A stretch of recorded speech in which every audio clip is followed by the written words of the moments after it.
right, are we recording? We are. Sweet.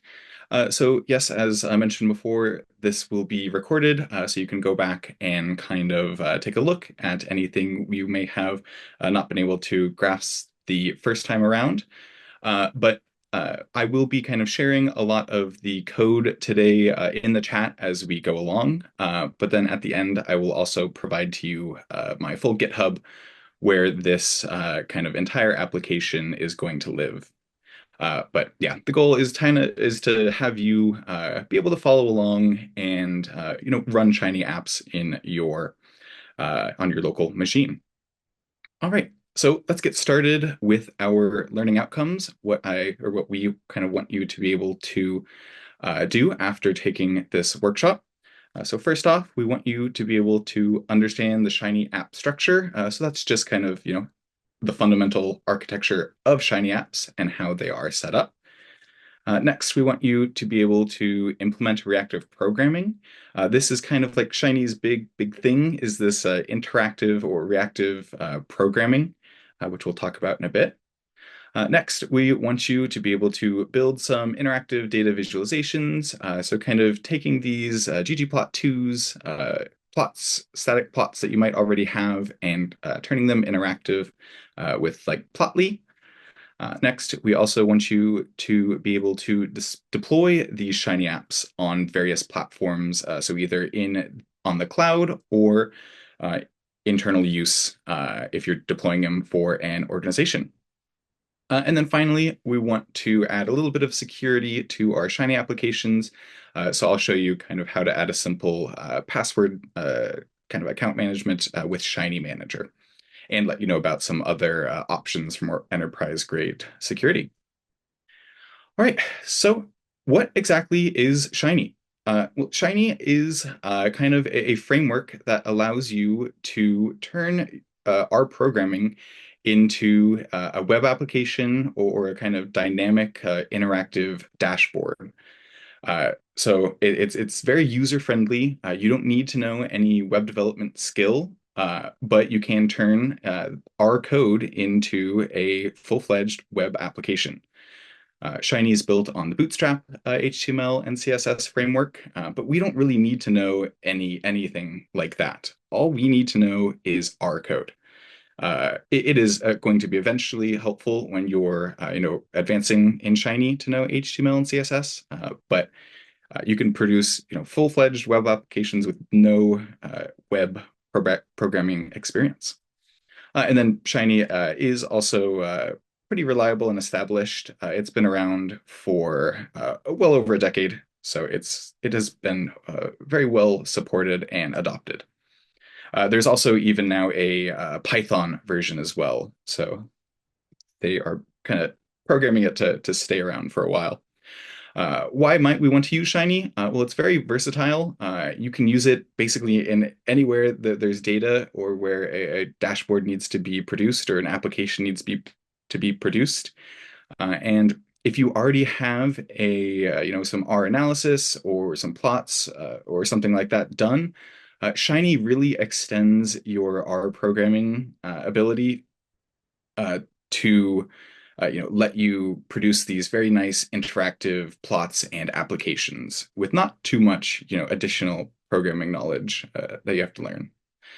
We also want to use Shiny because it's very accessible. These Shiny apps are web-based and accessible on any device with a web browser. So you don't need the user to install R or RStudio or navigate to a script or anything like that. If some of the end users, when they see an IDE or anything like that, they get scared. So these Shiny apps are very nice. They just get a URL, they get to click it, and now they have a full-fledged web application or dashboard in their browser. And finally, interactivity in Shiny is a huge thing. So like I kind of mentioned before, if you have these R analyses that you have already created, or maybe you're running, generating a PDF or something like that, you can transform that into a dashboard, an interactive dashboard with not that much additional code. All right, so to get started, I want you guys to be able to follow along. So if you have RStudio and R already installed on your desktop, go ahead and open that up now. But if you do not, you don't need to install RStudio right now. We can use the Posit cloud. So this cloud is very nice for learning or experimenting. It is a RStudio uh, kind of instance in a virtual machine somewhere on a cloud. But first, let me send you over this link just to not leave you guys behind. So if you do not have RStudio installed on your local machine, you can visit that link. It'll take you to, it won't take you to this because you were not logged in, but it'll take you to a page similar to this. You can either log in or sign up or hit this Get Started button if you don't have an account. So if you were to sign up, you kind of hit Get Started, and you can click this free tier and you notice it has some limitations. But for what we're doing, it's very nice. And then you can go ahead and sign up. I don't need to sign up as I already have an account. So I'm just going to go ahead and log in here. And then once you log in, you will be presented with a screen similar to mine. You will not have any of these kind of random projects, but you will just have a blank page. In the upper right-hand corner, you can go ahead and click this New Project button. And then from that, you can click New RStudio Project. So once you click that, what it's doing is, I believe, essentially setting up a virtual machine up in the cloud somewhere where you're running R and RStudio, which is very nice. You're not paying to house this computer or run it or anything like that. But with that does come limitations. As you can see here, plans and pricing, they want you to pay them for their cloud services. But they do offer this free tier that we can utilize. But after a second or two, you'll notice it's essentially booting up.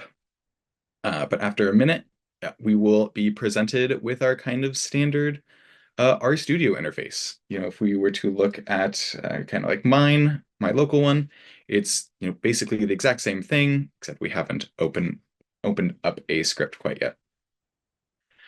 All right. So now that we have done that, let's go ahead and install some of our required packages. There are a couple ways you can install packages. You could just install all of them with this line of code, or there's something a little longer. But if you are already using R, you can run this entire chunk, and it will just install the packages that you are missing. Which for some of you, it might be all of them. But in order to run this chunk, let's show you how to do it. So you copy that comment that I just made in the chat, and then in your RStudio environment, in the bottom left-hand corner in this console, you'll see this kind of blinking cursor over here. In there, we want to paste the code that we had copied from the chat. And you'll see it go ahead and installs or updates all the packages that it needs to. That'll take a minute or two, but then we'll be all on the same page for packages. Hopefully that is working well for everyone. But as that is going, we can talk a little bit about the Shiny app structure, how Shiny apps are really built. So these apps are built using two main components, the user interface and the server. So the user interface is really kind of the front end of the application where we get to define what the user sees and how they interact with what is there. We also will handle our layouts. We will also specify any inputs or outputs we want the user to be able to utilize. This is all going to be done in the user interface or kind of like a front end. And on the other side of that, we have more of the back end or the server where we're going to do a lot of our processing of those inputs and where a bulk of the logic for your application is going to occur. So if you had a huge analysis, most of your analysis will be done in the kind of server uh, part of the application. So there are two ways to really implement this UI and server into Shiny. For the most part, it doesn't really matter which one you choose. There are some considerations, but the two ways are using a ui.R and a server.R file as two separate files, where obviously the UI goes in the UI and the server goes in the server. Or you can use the singular app.R, where both the UI and server are just both in the same file. Some consideration you might give to this, if you have a huge Shiny application or multiple people working on it, you might want to use the UI and server two separate files. Just because maybe you have a kind of a front end developer and a back end developer, or however you're organizing it. But for the most part, you can just use app.R and it's going to be a little more simple. All right, so we can go ahead and actually get to creating our Shiny application.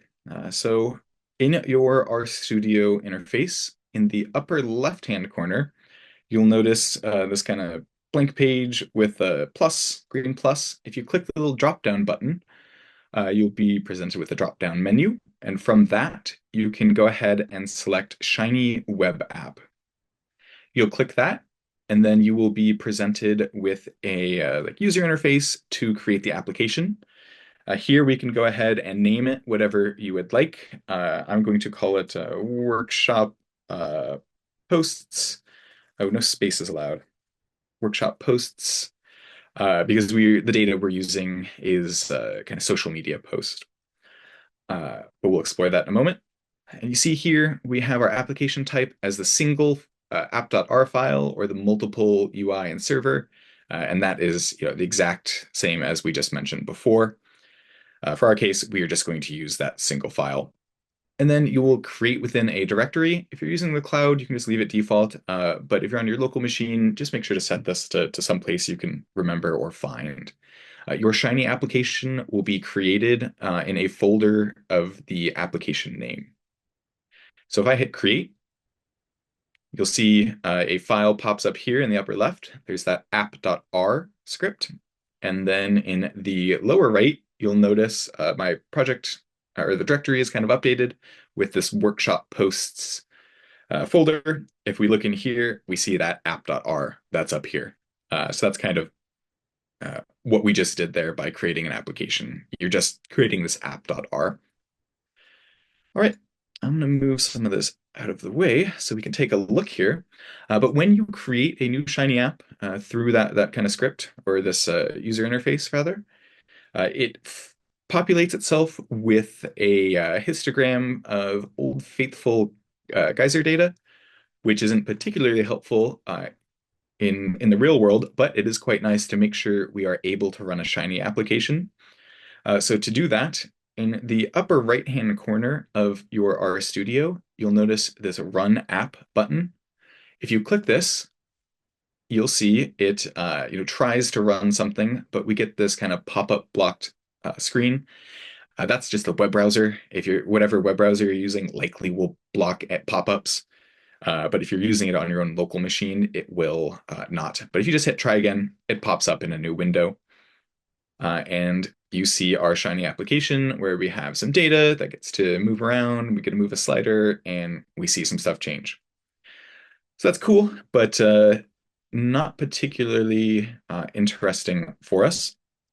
But it does make sure that we are able to run a Shiny application. Okay, so now to start, we can actually get to building our Shiny application. So what I'm going to do is I'm going to trim this up really quick, and then I'll copy and paste this in the chat. I just want to make sure we all are on the same page. All right. So now I'm going to paste this kind of blank kind of template for a Shiny app into the chat.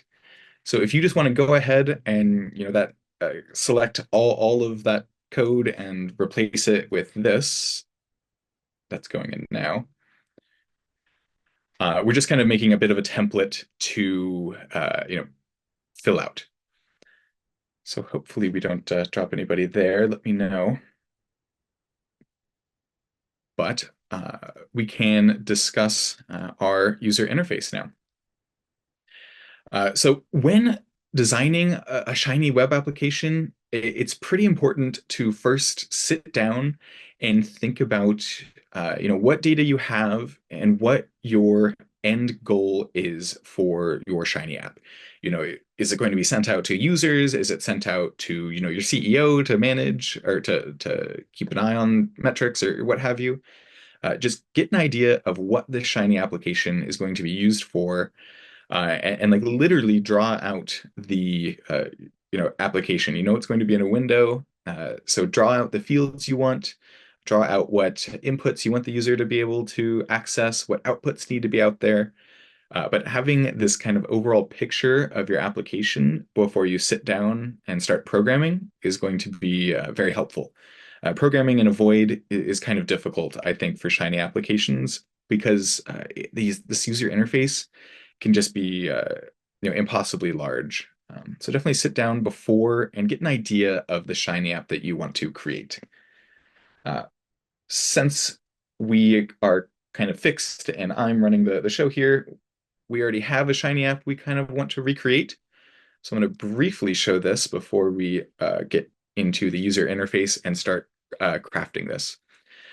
So here you notice we have a social media post, we have some boxes, we have conversions by day, and we have post type.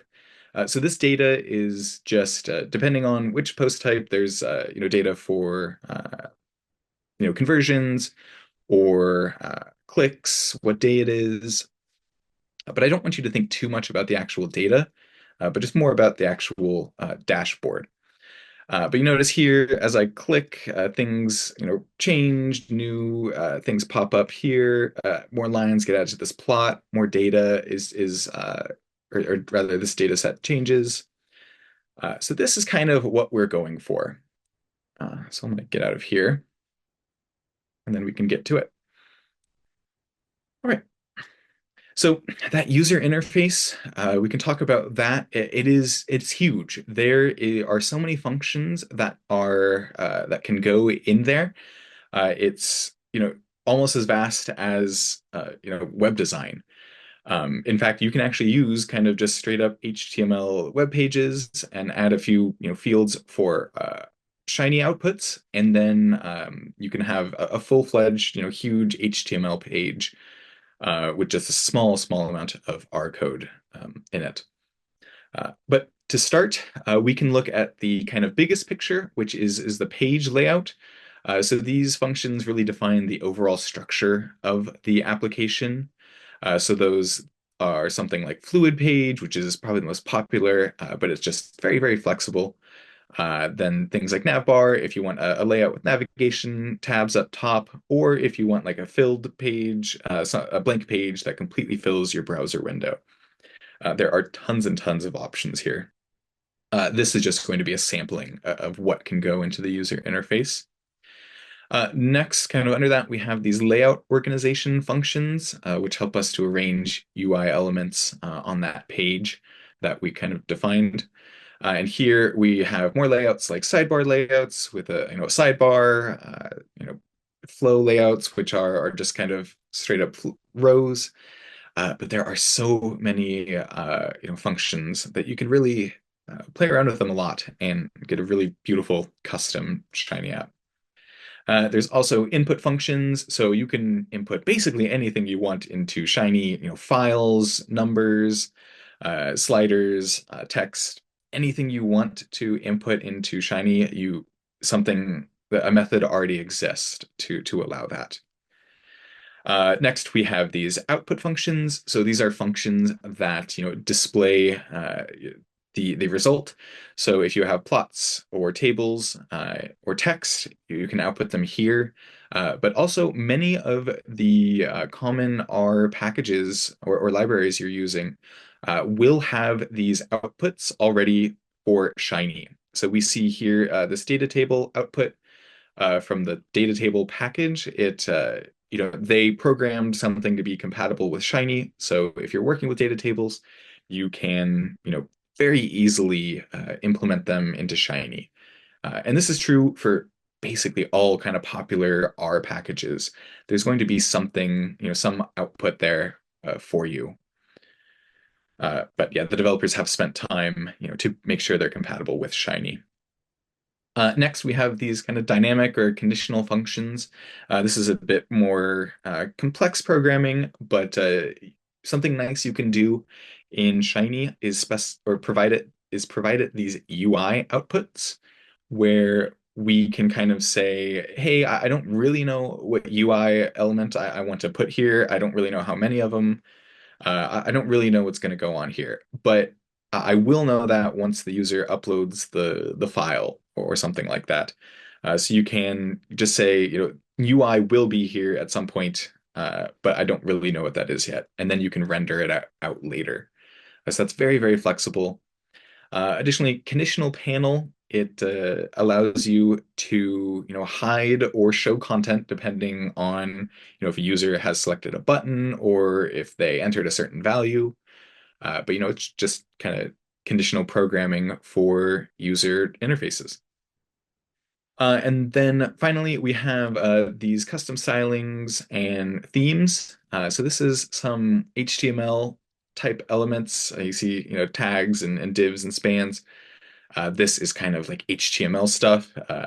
If you know a lot of HTML, you can directly use HTML for the most part in R Shiny applications. But with that, we also have kind of the opposite, where Shiny themes or BSlib, which is Bootstrap kind of themes, these allow you to just kind of have a general theme for your Shiny app without having to do too much kind of custom HTML programming. Oh, sorry, finally, we have our specialized layouts. So these are kind of packages that are developed for Shiny, but it is, they've done this kind of work of creating all the custom elements and things like that. So they kind of put up the bumpers for you, and you get to use their packages to create these kind of nice, clean dashboards. So specifically today, we will actually be using Shiny Dashboard, as I think it gives a kind of nice, clean look, and it's not too, uh, you know, huge with syntax or anything like that. All right, so we can go ahead and actually get started here. So we will, first off, you're going to need um, this little chunk of code. Uh, I'm going to put that above my user interface. This is all the libraries that we installed, and then also the data that we'll be looking at today. Again, don't worry too much about the specifics of the data, but we just need some data. Uh, and if you're using Posit Cloud just as later on reference, it's not as as simple to read in data here, like from your local drive. Just don't forget you're in the cloud. So if you do want it to access data, you can upload files. But alternatively, I just like hosting things on GitHub somewhere and then pointing the URL in this read CSV, and this works very well. So we can go ahead. I'm going to highlight everything. If you have not used R before, there are a few ways of running individual lines of code. You can, select or whatever line your cursor is on. If you hit Control Enter, you'll notice it will run. But if you were to kind of highlight an entire chunk of code, you can then hit Control Enter again, and then it will run that entire chunk of code. So that's what we'll do right now, just to make sure we can read our data in. But once we do that, we can take a quick look at our data. We notice we have post type, date, some kind of data about the post, like clicks, how many conversions, revenue. But we will use this as our base data set. Okay. So for our user interface, we can go ahead, since we said we're using the shiny dashboard, the syntax of that, we're going to start with this dashboard page. You notice as I start typing, these four elements pop up. If you can use your keyboard, like up and down arrows to select which one you want. But if you were to highlight over dashboard page, which is what we want, you can go ahead and hit tab and it kind of auto fills it for you. So that's kind of quite nice. And now I'm just gonna hit enter and open that up. Within that dashboard page, there are some elements we need. So we need the dashboard header. So this is kind of like a title. And then I'm going to hit a comma and then offer it another function, which is going to be dashboard. I believe we're going to need body here, or we can actually start with the sidebar. You'll just kind of have to trust me at the moment for what we're doing. But if you take a look, here's our user interface. This is actually a full-fledged user interface. We can run this right now and it'll work. But what we said, hey, there's going to be this dashboard page, and within that dashboard page, there's going to be some stuff. So we said we want there to be a header, we want there to be a sidebar, and we want there to be a body. So we can actually run this by clicking that run app, and I get the pop-up blocked. That's fine. But you notice as I run this, we can kind of point out what elements go where. So dashboard header was up here. The dashboard sidebar was this kind of black sidebar that we produced. We can, hide it. And then finally, we created this dashboard body. So, if we want to edit or add any elements to that part of the page, we will just kind of go into that specific function. So for dashboard header, there's really nothing else we need to put in it, but we can specify a title being like social media posts. And now if I were to reload the Shiny app, yeah, we'll save our files. Oh, we will notice that it's hidden away, but we can see here that social media posts have been added to that dashboard header. So yeah, that's kind of the general structure of the user interface. You are adding elements or additional functions where you would like them to be. So we can take a look at this dashboard sidebar, and then within that, we are going to create a sidebar menu. And then within that sidebar menu, we can start by offering it some inputs. So we can go select input here. So this is going to be one of like those base shiny inputs that I had talked about before. But within this input, we need to specify some things. So for all inputs and outputs in Shiny, the server and UI they kind of talk through these IDs. So the first thing you need to provide for an input or an output is going to be this kind of Shiny ID. It's essentially a name. So I'm going to call it post type. So yes, this is essentially the name that we will access this input with later on. So, in your server, you're not just going to type in post type, but to find that input from post type, you would do something like input $ post type. So this would be how you access, this input. And, the same thing for outputs. But we can go ahead and delete that in the server for now. But we will have this select input function. We named it, and now we need to provide it a name that the user will actually see. So we're going to call that post type. And then we need to offer it some choices. We could, just have it be no choices. Oops. So if we were to run this, you would see we have this post type, this drop down, but there's nothing there. That's not very cool. So what we can do instead of no choices, we can do a little bit of data wrangling, a very small amount. The one function, which is this unique function. There we go. So unique, and then we'll do post. Uh, Actually, let me go ahead and just type this in for you guys. I don't want to spend too much time. All right. So if you go ahead, that chunk of code is in the chat, and I'm just adding that chunk of code to this sidebar menu. Um, yes. So if we were going to go ahead and run that. Oh, uh-oh. Sidebar menu, something's gone wrong. Oh, I have this comma here, I hope. Yes. That is fine. We're going to continue to add to that in a moment, but I'm just trying to demonstrate kind of what happens. But you notice we have post types, and now we can select them, multiple of them. But we found this data, these post types through this, unique data frame, or the unique values of the column of this data frame. But that's kind of just a bit of data wrangling.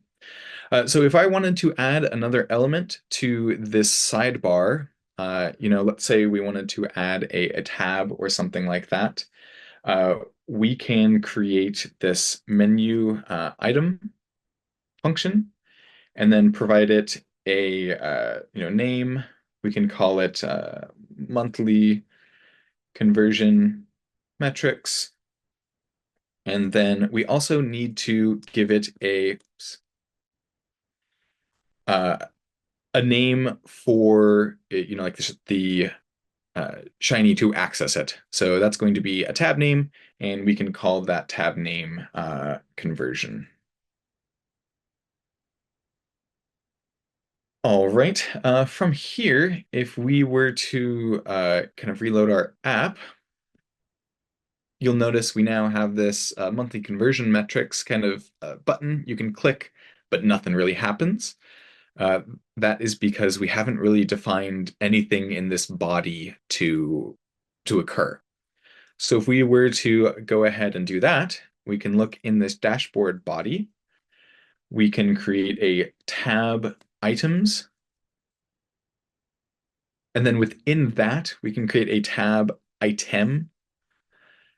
So we're essentially saying in this body, there's going to be some tabs. This is going to be your first tab.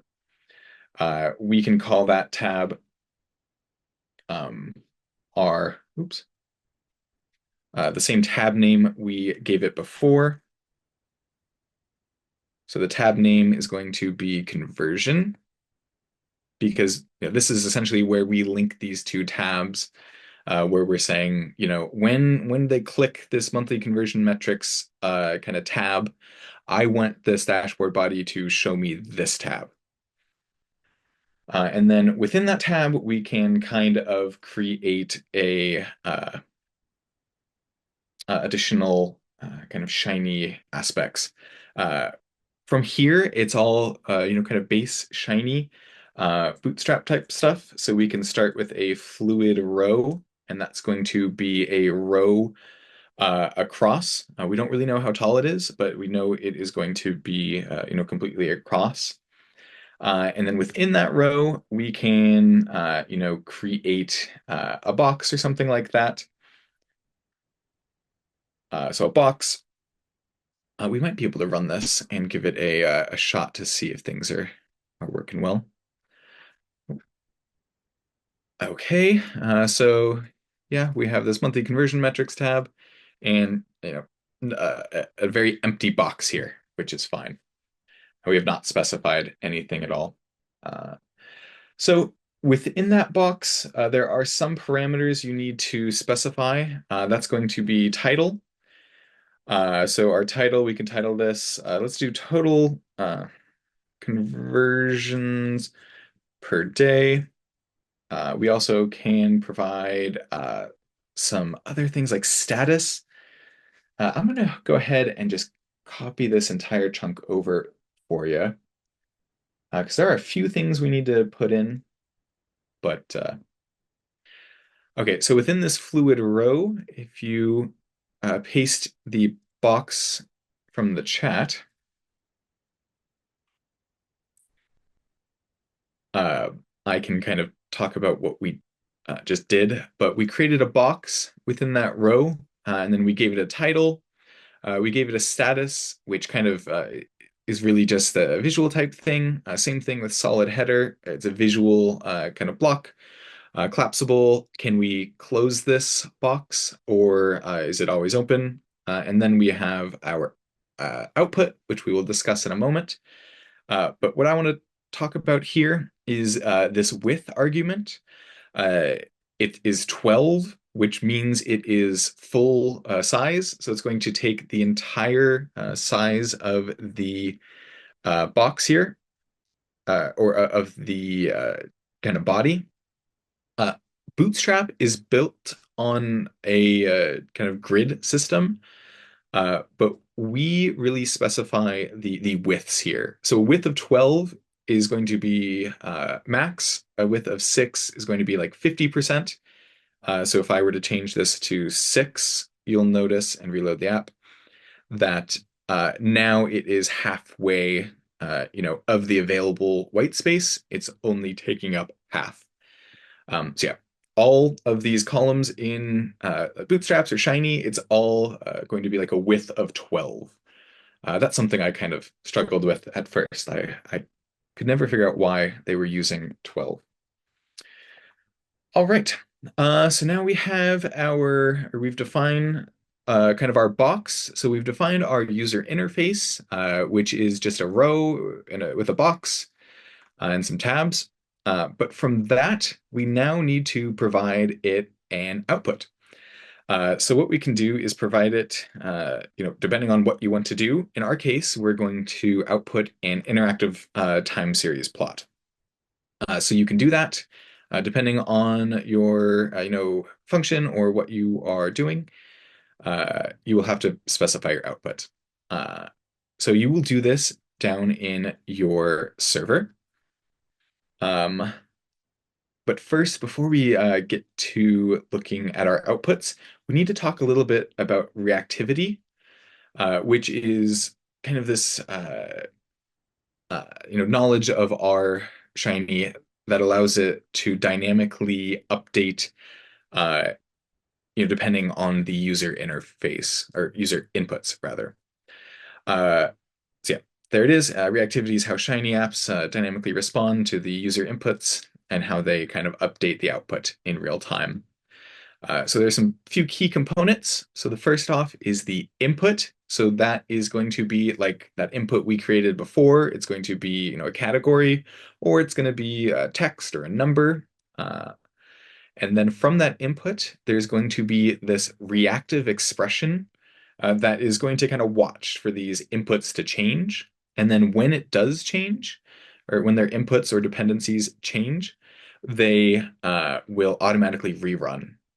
And then finally, we have these kind of outputs that are dynamically updated as things go along. So how does that really work in practice? Well, essentially, the user changes the input, selects a different selection, and then Shiny knows. It knows, what parts need to be recalculated and what needs to be changed. But we kind of will define that. It's not really magic, but it feels a little magical when it works. But essentially, our Shiny kind of knows what's going on in the chain of command, essentially, and can recalculate itself when it needs to. It's also efficient in this way, in that it only recalculates when it needs to. Like if you've done a calculation before, I believe it will just redo that, offer up that same output. So how does this really work? We'll create this reactive expression and then do some data within, or do some functions to it. So why do we really want to use reactivity? We want it because it's so user friendly. It's so nice to have them quickly click a button and not have to hit go every time or something like that. It's just much more user friendly. And I said before, it only recalculates what needs to be done. So here's an example of basic reactivity, but we'll do a better example right now.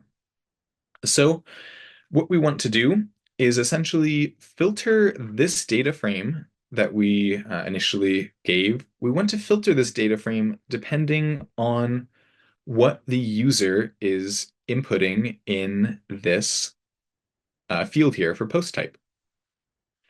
So the way we can do that is drop down here and start by creating this reactive expression. So we'll go type in reactive, and then within your parentheses, you need to have like curly brackets. And then from there, we can start programming our reactive function. So what I'm going to do is make it require the input that we talked about before. So you access that by input $, and then post type. So what we're saying here is I don't want this to go until the user has specified a post type in the input. But once that gets done, we can, do that post type, or sorry, the post data that we originally inputted from GitHub up here.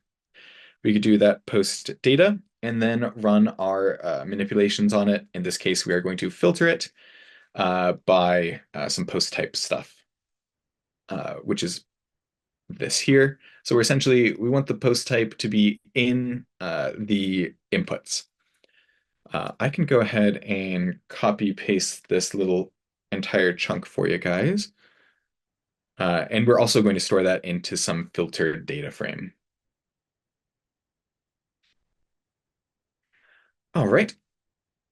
From here, we're not, we have created a reactive data frame. So now every time that the user changes this post type, we are going to be able to have a new data frame with that correct data.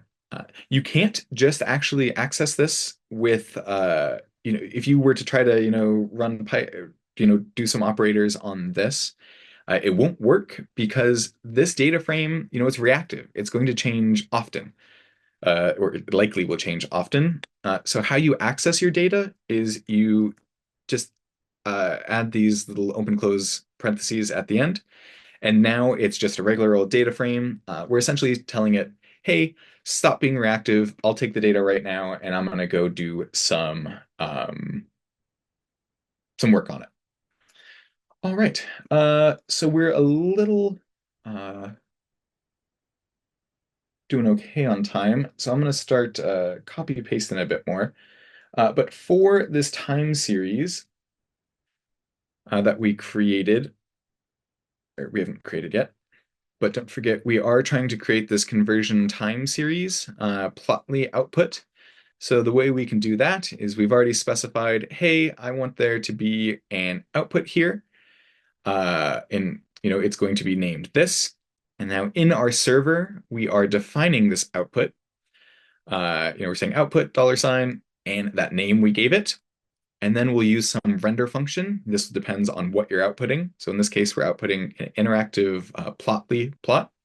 So we'll use Plotly. And then here we have a kind of quick plot for simple conversions by day data, which we didn't actually calculate. That's all right. You see here, I'm kind of creating this conversions by day data by first finding that filtered data frame and then making it no longer reactive and then doing some actions to it to get us some output data. But this is kind of standard Plotly type stuff, so I won't get into that. But now if we were to run this, it likely should go. Oh boy, that's not particularly happy. I have noticed that it does render a little weird sometimes when you are in the cloud. Yeah, you just kind of have to do it again and it works. But now if I hit by post type, you'll see, as I add more and more posts, this plot gets updated. Yeah. So you can see here, very, very simple implementation of the Shiny application. If we were to look over here at this kind of completed script, oops, uh, you can see how much is actually done to have uh, a really, flushed out Shiny application. But it's essentially you're just adding more and more outputs, adding more boxes, adding another column, or sorry, adding another kind of fluid row, adjusting your inputs, adding an additional tab. You can add additional tabs, just by adding another menu item. Uh, you know, so from here, it gets very up to what you need to do in your actual Shiny application. All right. I think we're a little bit behind, but we can pop on over to the slides. Shiny is definitely not something you're going to master in a day, and it takes some time to get going and be able to have beautiful, large, complex Shiny applications. If you have a quick one, it's very quick to do. Before we get into deploying, I want to actually talk about this dependency graph, which is very nice to debug your Shiny application. So if you were to enable this, if you kind of throw this into your console, you can also add it into your script if you want it to run every time. But if you were to throw that into your console and then run the application, and then do as you said here, this control F3.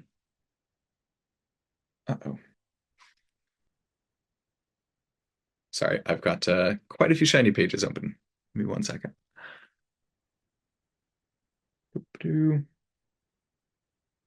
Okay. Run that, and run the Shiny app. And if you were to, kind of fill it out first a bit and hit Alt and F3, a new window will pop up, somewhere off to the side maybe. But it is going to be, it's going to be very small. Uh, but what it is a view of all of your Shiny application uh, and all the reactive elements that are kind of taking place. So you see here, like this output conversion table or this conversion box, it depends on this conversion data, but this conversion data depends on this filter data frame. But this filter data frame isn't calculated until we find this post type. So this is a really kind of cool way to see how your Shiny apps are flowing around. And you can see like what hasn't been calculated, what's calculated on load. It's really just a nice way when you have a complex Shiny app to get it down to its reactive components and see if anything is going crazy or going wrong. All right. Um, okay. So now that we have our beautiful Shiny application that we want to publish, we need to publish it somewhere. Thankfully, this is quite easy in R and Shiny land. So there are some cloud deployment options.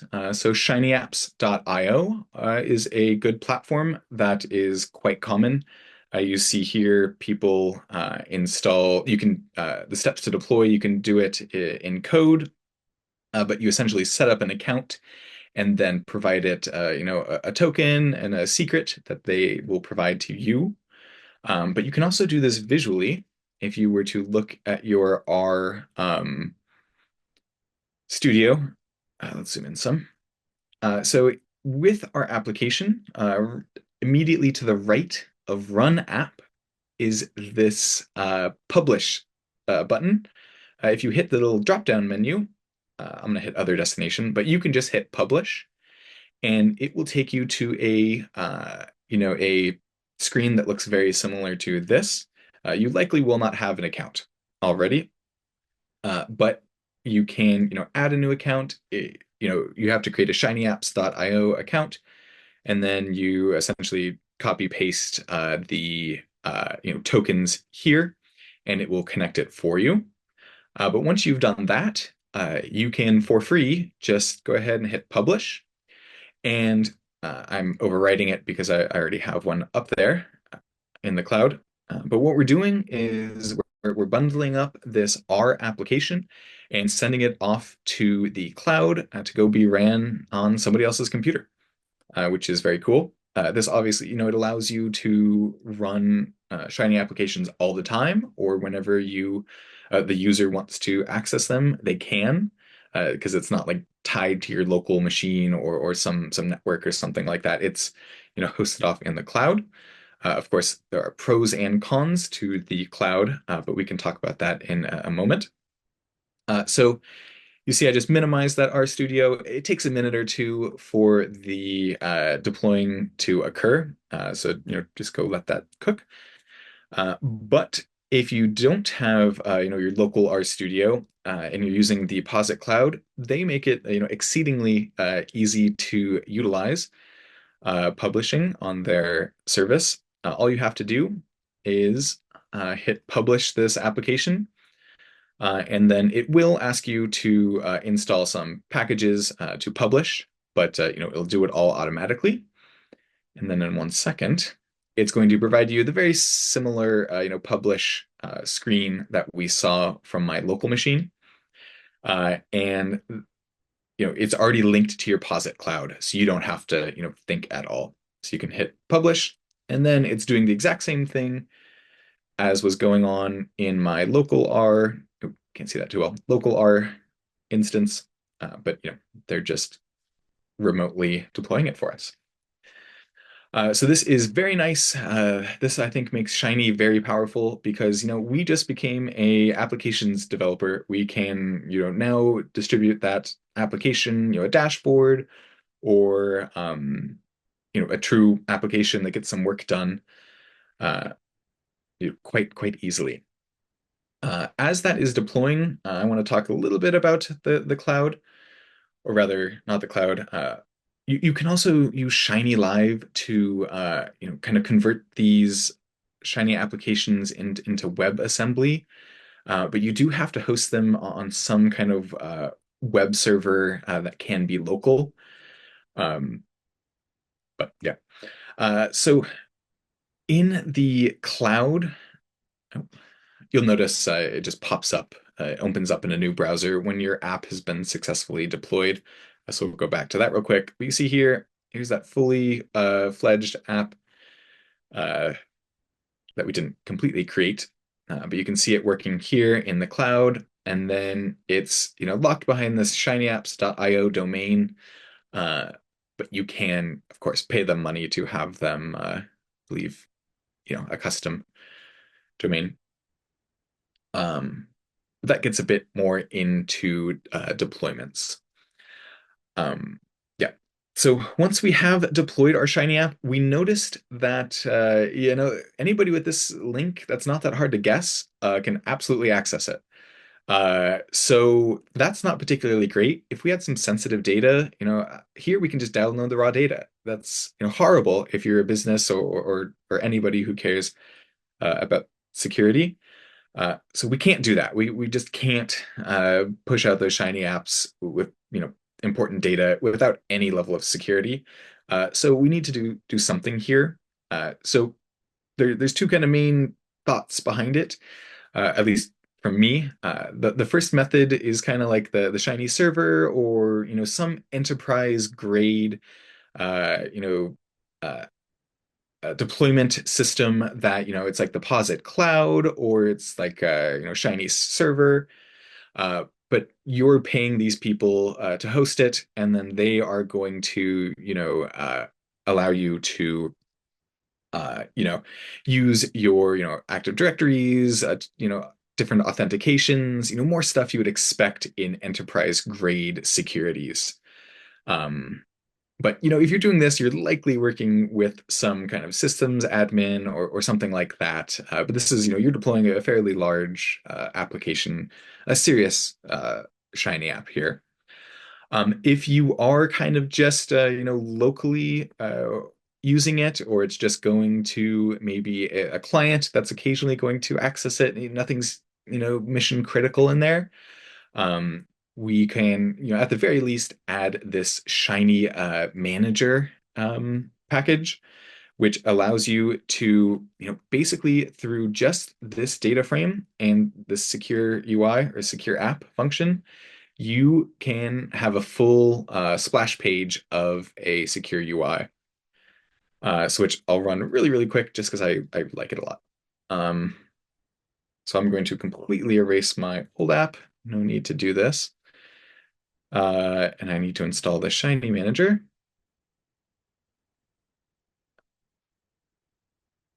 Maybe that'll take a minute. Um, but yeah, if you're really deploying with enterprise grade stuff, you'll likely, go in contract with one of the large kind of cloud distributors of R. Okay, so we can run that. Try it again, and now, instead of a regular application that we had before, we have a password or a login screen. And then if we log in, you see, you can hide your app behind there. All right, that is all I've got for you. Uh, Hopefully, we were able to keep everyone on track and we were able to learn about Shiny applications in R.